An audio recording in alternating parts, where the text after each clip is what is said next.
think the first interaction I had with Brave Starts was about October, November time last year.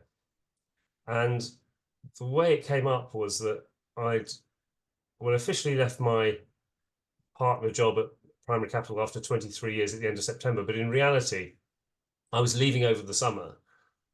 And over the summer last year, so literally a year ago, I was in that zone of, wow, I'm now free from all the pressures, all the stuff that I hated doing, like quarterly reporting. Um, I must say, most of it I enjoyed doing. So I really enjoyed the job. But I had that free from experience, which everyone has when they first retire, which is what I allegedly had done, knowing that I was never going to retire, because I'm never going to retire. Um, but then after 3 months of that, and starting to consider, well, what do I want to do? And having thought that what I wanted to do was be chairman on private equity style deals or non-executive director, more of the same, but with not the same pressures of being part of a fund structure. That started to feel a bit obvious. Mm. And I started to feel, oh dear, not only do I not know what I want to do, I don't even know who I am. And this is again a common experience that people have, as I've now investigated, as you know, in some depth over the last few months. Um, and I think that's because your identity, if you spend a lot of your time working, which lots of us do, or most of us do, your identity can become tied up with the organization in which you work and the role which you fulfill. And when that's gone, a lot of you's gone with it, and that's quite hard. And as much as I didn't mind saying to people, I'm not currently working, they say, well, what are you going to do? And I said, I don't know. Well, what are you doing? Well, not much, because I don't know what to do. And not much, honestly, because I feel quite depressed about it all. And I don't know what the hell I want to do. And I can't really get going at all. So that was the background to it. And of course, people say unhelpful things like, well, with your network, it should be easy. Or with your network, it won't be a problem. And you're thinking, well, you might say that, but from my perspective, it is a problem. So thanks. Um, and so I think I came across Brave Starts in a Google search from memory, Mm. and sort of had a look at it. And then I can't remember quite how, but there was a way of connecting with somebody who was doing it and talking to them about it. And I connected with somebody whose name I must look her up and say thank you, actually, because her name, I think, was Sue. And I think she was an ex-violinist who was looking for new things and was going to decide that she wanted to go into IT, if I remember correctly. And the really good thing that she said to me was, Lucy, who runs it, is fantastic. So that was the hook. I did sign up, as you know, and started off. And looking back, that was the catalyst for all the change that has now happened. And again, having done a lot of reading and watching TED Talks and investigating the whole subject of career change and midlife and modern elder academy and all the other things that you know about. And having done all that, in hindsight, it all now seems obvious. But I was just looking back before this call, actually, at some of the email exchanges that you and I had back in very early January. And there's one where I say, Lucy, I've done this, and this, but it all feels pretty hopeless and pretty desperately unfocused. And I mean, you didn't, but you could have written, Graham, it's meant to be unfocused. That's the whole point of this phase of all of this. But you didn't write that. You said, well, look, let's take a step back and let's look at it in the big picture. There are 33,000 jobs in the UK, and you won't want to do all of them, but there'll definitely be some of them out there. It doesn't have to be that many. And the fact you don't know is not really the problem at all. The problem is it's a process. And if you ask somebody in my position, well, how long is it going to take? Somebody in my position wants solutions yesterday, and if not yesterday, today will do. Thank you very much. Mm. And that's just not the way it works. You've got to give it time. And there are lots of reasons for that. And I think one of the main ones is, again, if you've been tied up doing something for a long period of time, even if it's been multifaceted and enjoyable and engaging and challenging and all the rest of it, when you don't want to do that anymore and you want to do something else, how do you know what that something else is? And by sitting at home and staring at the TV or the paper or whatever and trying to find the answer, you can't, because you don't know what the answer is, because it's somewhere out there, and it's probably quite a way from where you are. And even if it isn't, you've got to do the work of investigation and go through the middle phase of all of this, the liminal phase, as it's called, which I've written a little bit about, because that's the working out process that you've got to do. And a bit like all transition phases, like from boyhood to manhood, there's a thing in the middle called adolescence where you feel lost, confused, don't know who you are. And it's just the same thing all over again, but in a slightly different way. And so I was feeling 6 months ago pretty lost, pretty not knowing, pretty not even trusting the process. Even though I'd done the same thing about 25 years earlier, I was saying to myself, well, yeah, that was 25 years earlier when I had my whole career ahead of me, and now I haven't. And when I had the confidence, I'd just done an MBA, so the doors were wide open in lots of ways. And now, of course, I'm pigeonholed by experience and all of these negative stories that I was telling myself, which again, a lot of people do. And again, talking to people as I've done a lot since, it's very common. But actually, the truth of it is, what you need to do is what one participant member on Braystart said, and I remember asking him, "What exactly do you mean?" But he said, "The thing you've got to do is put the next foot forward, and just take the next right step." And that made me think of something I'd read somewhere about counseling in recovery. That they say to you, always do the next right thing, apparently, which makes a lot of sense to me. The next right thing is not trying to find the answer, which you Mm, can't see from where you are, but it's just taking a step forward, which may be followed by two steps back, by the way, but that's okay. That's what it's meant to be like. mm, And so I think it's if once you've understood that it's going to be a messy process and you're going to feel stuck in the mud and you need some friends and some people who are also feeling stuck in the mud to sit with you and help you. Once you accept all of that, it goes from being, I can't find the answer, I feel frustrated, I don't know what to do, to I'm just going to enjoy the process. And mm. that's also what happened from almost from that email exchange we had around the 12th of January, almost from that moment onwards. And then again, looking back, I think what you see is I'm very fascinated by exponential curves because for all sorts of reasons they define a lot of things that are happening at the moment. For example, technology adoption, speed of change, all sorts of things. And we find as humans exponential curves incredibly difficult to understand because they're just not the way our lives are lived, which are linear in nature. And so in this context, it's you're doing lots of little things which don't feel like much. And you think, I should be doing way more. And why aren't I finding the answer? And what happens is those little things start to snowball before you've even realized it. And suddenly, as that starts to take off, you're on that part of the exponential curve where it starts to lift up. And suddenly you think, oh, yeah, things are happening. And then before you know it, a lot's happening. And even though you don't have the answer necessarily, you've at least got the feeling that things are moving and there's a bit of direction. And even if some of those directions will be the wrong ones, they're not the wrong ones because they're all about the process of finding out. And so that's how I would describe what's happened to me over the last 6 or 9 months. Yeah, amazing. Wow. I mean, I don't actually think I need to ask any other prompts. I think you pretty much encapsulated everything there. Well, that's Well, what I've well, been thinking about a lot over the last few months. So there we are. Yeah. yeah, I think that's amazing. I mean, maybe just spend a couple of minutes or, just describe a little bit about all the various things you are doing now to kind of give people some examples of the various bits that you are exploring. Okay. So I suppose the first thing that came up was probably you saying to me, actually back in, I think it was November or December, have a look at The Four, Mm, which is a charity of charities. And I had a brief look at it and thought, yeah, well, charity, yeah, fine. I'd love to do some charity work, but that's really not what I'm focused on. I've got to find a job. Um, and actually, you don't have to find a job. The jobs will find you when you going in the right direction. But that's another matter. Um, but by the way, that's an unbelievably important thing you've just said. I suspect it is, yeah, Is because I that think it's that's one of the actually key the very things. important thing. Yeah. Yeah. It's like, sorry, I'll digress for a moment, but it's like aiming for higher order objectives, like greatness or goodness or to glorify God, to give an example. If you want to glorify God, you don't know how to do it. So what do? You think, let's build a cathedral. How do you Mm, build a cathedral? You hire some architects, design some plans, get some stonemasons in, and then to unite them all around something they're doing to make it purposeful, you say, we're here to glorify God. And then over 3 centuries, you build Notre Dame Cathedral with different architects and different stonemasons, but still with the same big purpose in mind. And not that I'm saying I'm trying to glorify God, but in order to do something like find your new direction in life, you can't aim directly at it because that's why people get stuck and get lost in analysis paralysis because you're aiming at something you can't aim at. All you mm, can do is little steps that lead you there on the way. And so I think that's the key. And now I've lost the thread, Lucy. I'm sorry.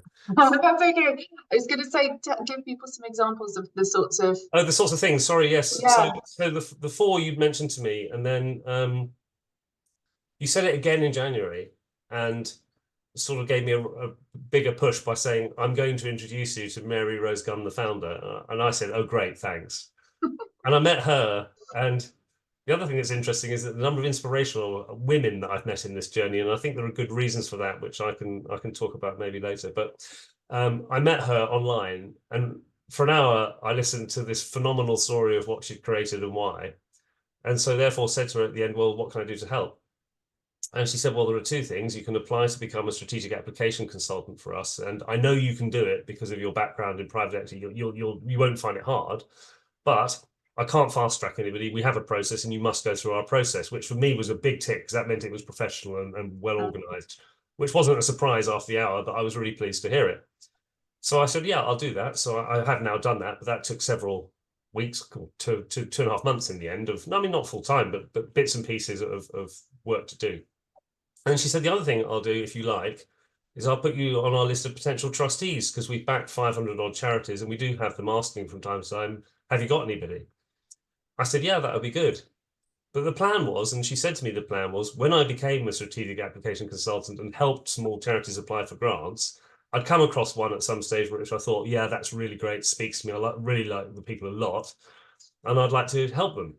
And so that was the idea in the back of my mind. And what actually happened was the next day, I got a call from her colleague saying, Mary Rose passed me your CV, and actually one of our charities is looking for somebody just like you as a new chairman. Would you talk to them? And my reaction was, oh, that's all a bit way too soon, but okay then. And of course, the way these things go, I met Ros, the founder, and that was it. It was love at first sight, as I say to her, and she doesn't disagree, um, because it was just the right fit for both of us. So that was the first thing that came, and then I think because I've been busy with a lot of the sort of liminal phase stuff and telling you about the things that I'd read, most of which you already knew, but I think you thought, well, maybe I could be helpful at Brave Starts, and you actually asked me the questions I've checked in the email. What else should we be doing? I.e., what else could you contribute? And so that led to doing the first workshop, and then ultimately, after I'd done some other things, to the one on AI. And that was probably the third thing because that started around November time. I thought, well, I like learning and learning new things, and I'm not a technologist by any stretch. I'm not even a scientist by any stretch. But this AI thing is big, and I've been reading about it for a long time. So Ray Kurzweil's The Singularity is near in 2008 or 10, whenever it was. And so that became a real focus. And so I started to investigate.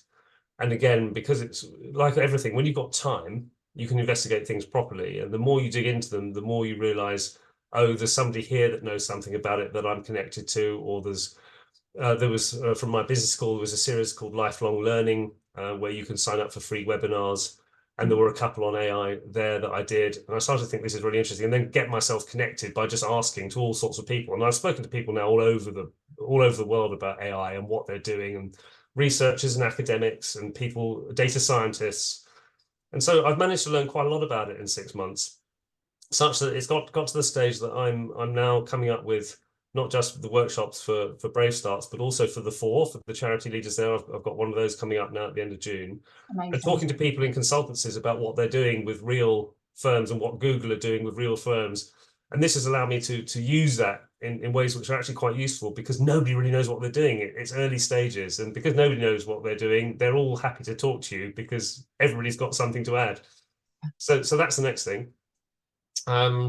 And then for myself, if you want directly, so I was thinking back because you're asked in the Brave Starts program, and this is quite common. What are the things you've done in the past that have really meant something to you? Because can you go and rekindle things or find things from that?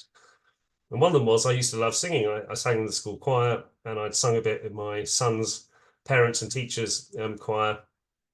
So I thought, well, what can I do about that? And as it happened, I've been to the Cadogan Hall with my mother for a concert at Christmas, which had a bit of sing along to it. And somebody sitting near me said in the interval, you can really sing, you should join our choir, which is Bart's choir, which is the largest amateur but professionally trained choir in Britain.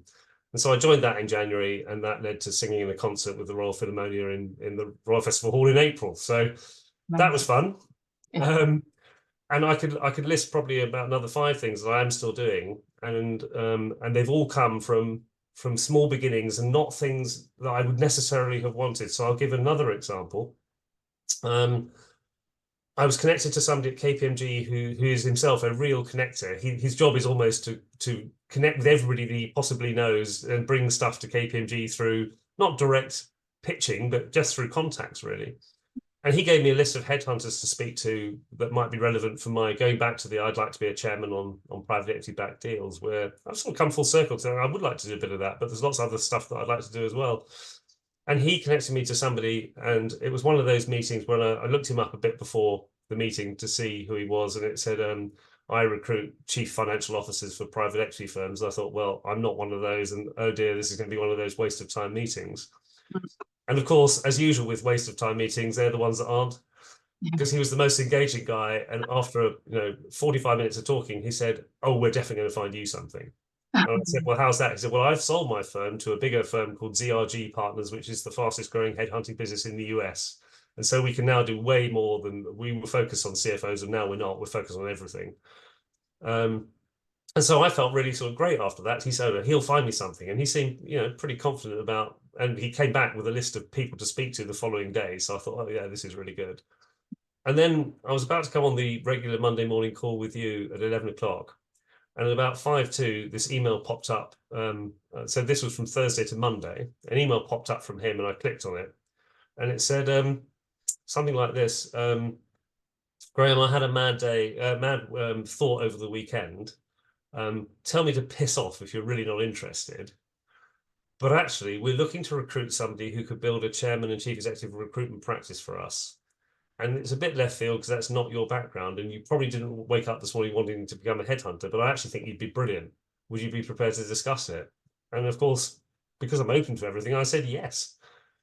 And what that's actually led to is something slightly different, which is having talked to him and some people in London, and they're growing by acquisition. So they're buying small firms, niche firms in the UK and in Europe, and acquiring people from the Shreks, as they're called, so the Spencer Stewart, Heidricks, Russell Reynolds, etc.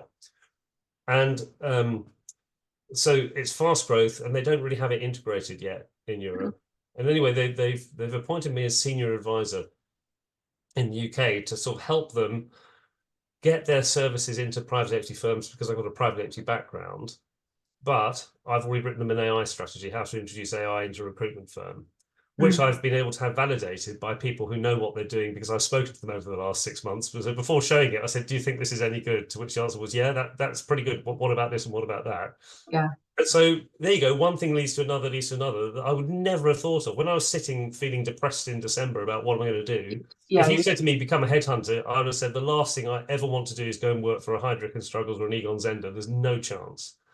But look, something else came up that wasn't that. It's an entrepreneurial high growth firm who, by the way, also want to make an acquisition or two in Germany. And that's my background too. And, suddenly something fits. And you did say to me back in January, Lucy, you said, don't worry about it. What will happen is you've got to have multiple conversations, kiss lots of frogs. And at one point, a conversation will just drop and that will be the thing. Or one of the things, if you like, because I would like it to be one of the things. That's also important now. And that's what's happened. So I don't know if that's helpful. And I, again, I think it's really helpful. people could say, yeah, but you've got a great network and lots of contacts. Well, sure, I do, but I've also had to build it. And that's the other thing. When you talk to the people who are just in your direct network, who you've known for a long time, who are your friends in business, shall I call them that? They don't have a lot of stuff particularly for you that is different from their day job, which is like your day job. Except they do have friends who are doing completely different stuff, because they've also been to university and done other things. And so if you then come back to them and say, well, I'm doing X, Y, Z, they'll say, oh, my friend ABC also does X, Y, Z. Go and talk to them. And that's how it works. But it doesn't happen until you started to put feelers out and look at stuff. That's when those contacts actually become quite helpful. But it's their contacts a step removed, or the ones removed from that are the ones that are doing things that you don't know about, or you don't know how your skills would be relevant to them. Yeah. But, anybody who's worked for 25 years has relevant skills. Anybody, no matter what Yeah. they've done. Yeah. And again, the number of people now that I talk to who say, yeah, well, all I've done is, in fact, I had it yesterday. All I've done is IT, and I've done it for a long time, and I hate networking. Well, I said, well, why do you hate networking? Well, because, I go along to an event, I feel I'm just there as a charlatan who doesn't know much, who's there trying to take from people, give me a job. I said, yeah, but that's not the point of networking. The point of networking is you're all turning up there with something to offer, but you don't know what it is that other people need from you. And they'll tell you, by the way, if you tell them your story about, oh, actually, that could be helpful to me. And you're going there because you don't know exactly what you want. And somebody might say something to you where you go, oh, actually, I could help with that. Or actually, I'm interested in that. So the whole point about networking is not that you're going there as a taker. You're going there as an exchanger of Mm. here's me and my stuff, and there's you and your stuff. And what have we got to share? That's the whole point of it. It's a mutually beneficial thing. It's not one person's taking and the other people are giving. I think Oh, I've never thought of it like that. I think there's a couple of other things about you though, because you know I can have these same email exchanges or these same conversations, and the workshops don't change particularly, right? We're saying the same messages. You've got to kiss a lot of frogs. It's a bit of a messy process, and you can't find the end until you've kind of gone through all the anyway. So we can say a lot of those messages to a range of different people, and I reckon about 38-40% of the time people will remain stuck. There are some qualities about you that mean that you're slightly more open-minded, you're willing to question, you'll put yourself out there, you're very curious. What do you put it down to? Um, what do I put it down to? Curiosity is, I think, increasingly, I think one of the most important characteristics of anybody who wants to do anything, because it's the thing that leads you to more connections. And ultimately, I think happiness in human life, comes from connections and being connected to people, connected to the world, connected to the universe, connected to nature. It's about being connected. And so if you're curious, that leads to connections. And if you're curious when you go to talk to people about an industry that you're interested in, if you go there with curiosity and ask them, how did you get into this? What do you like about it? Tell me the good days and the bad days. Um, tell me what I could learn. If you're curious, people really desperately want to help you. And they love talking about what they do. Everybody does, because they spend a lot of their time doing it. So if they don't like talking about what they do, you don't want to be talking to them, quite honestly. Yeah. And I think on the receiving end, someone who's listening to someone who's asking all sorts of questions and being curious, that's a lot more attractive than someone who's trying to bullshit and impress with half knowledge, but trying to make it sound as though they know everything. Oh, So I think that's absolutely right. I mean, I think there's nothing more off-putting than somebody who sits there and talks in a way as if they know all about something, and immediately if you're any sort of expert, you think this person doesn't know anything. Why are they going yeah, on and on about something I know more about than they do anyway? And if yeah, they sat there and said, I've understood this and this and this, can you tell me more about it so I can learn more? Very, very different conversation. very different. But it takes a humility to acknowledge what you don't understand I in think order so, to ask yeah. those questions. I think so, and humility is a funny thing because I don't think it's something you've either got or you haven't got. I think it's something that you go through phases of maybe having and losing again. Mm, Um, it's quite easy to become unhumble about things when things are going well for you and it's all easy. You think, oh, look what I've done, and you forget the fact that half of it isn't to do with you. It's luck yeah, and fate delivering you good stuff for a yeah, while. And at some point, fate will not deliver you good stuff because that's how life is. It'll deliver you bad stuff. And again, yeah, you've got to remember in your story, and telling stories about yourself is the most important thing. That's why we're human. We create stories. Even our conscious mind creates stories about the stuff that we've actually decided to do unconsciously anyway. And so if you tell yourself the story that, everything bad that happens to me is my fault and everything that good that happens to me is just luck, you're not going to do very well or be very, very happy. I mean, it's interesting. The evidence is very strongly that pessimistic lawyers are the best lawyers because they're looking for all the stuff that's going to go wrong and therefore write the contracts in a way to deal with stuff that goes wrong that other people didn't see coming. But actually, the people who are most successful in life in terms of happiness and success and fulfillment are optimists, not because they're right about being optimistic, not because when they're optimistic about things, they always turns out that way. It's just that optimism leads to more opportunity and more connection and more good stuff. And so when the bad stuff happens, you can get through it because it's not your fault. It's just life. and push on. And some good stuff is around the corner, because the one constant about life is change. Everything changes. And Yeah. I had great friends. I was very lucky to have very good friends through this dark phase, who were very supportive and said, look, Graham, things always change. Yeah, you can feel a bit miserable now, but next in 6 months you might feel unbelievably much better. And I didn't believe it, but I do. So Mm. there you go.